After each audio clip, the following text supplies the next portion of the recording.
Yeah, good afternoon. Golfer Thorn Bjorn Olesen has today pleaded not guilty to sexual assault by beating and being drunk on an aeroplane. Rebecca Williams is at Uxbridge Magistrates Court with the details. Now, this all relates to a flight that he took on the 29th of July, so just a few weeks ago. He'd been competing in the St Jude's Invitational. He hadn't done overly well. He came 27th in that, and he tweeted after that he needed more practice time.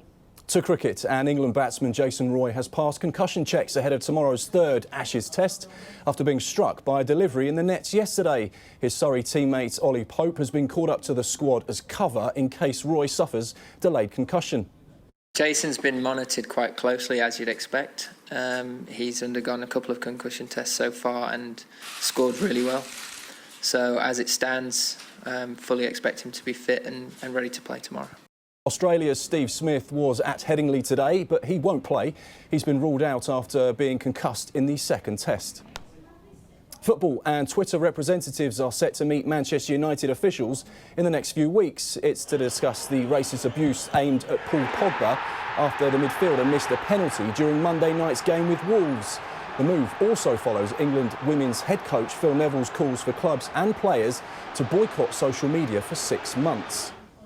Here's what Twitter have had to say. Over the next few weeks, Twitter representatives will meet with Manchester United, Kick It Out and any other civil society stakeholders interested in learning about proactive work that Twitter is doing to address online racist abuse towards certain footballers in the UK.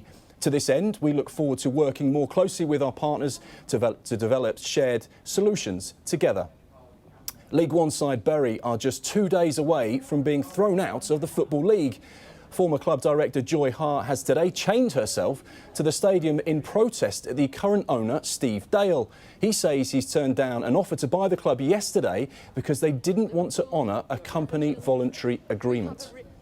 Fans later turned up with a coffin to make their feelings clear about the situation at the 134-year-old club, with a Coventry scarf being sent along for support. Bury are yet to play a game this season amid a whole host of financial problems and have a deadline of Friday before they lose their EFL membership. England striker Daniel Sturridge has moved to Turkey. He's joined Trabzonspor on a 3-year contract after he's released by Liverpool in the summer. Andy Murray has announced he'll play at the Antwerp Open in October. The former world #1 is continuing his singles comeback after having hip surgery earlier in the year. It'll be the first time Murray has played in this tournament. And it's a busy night of championship football with the soccer special tonight on Sky Sports News, and we'll be back in an hour.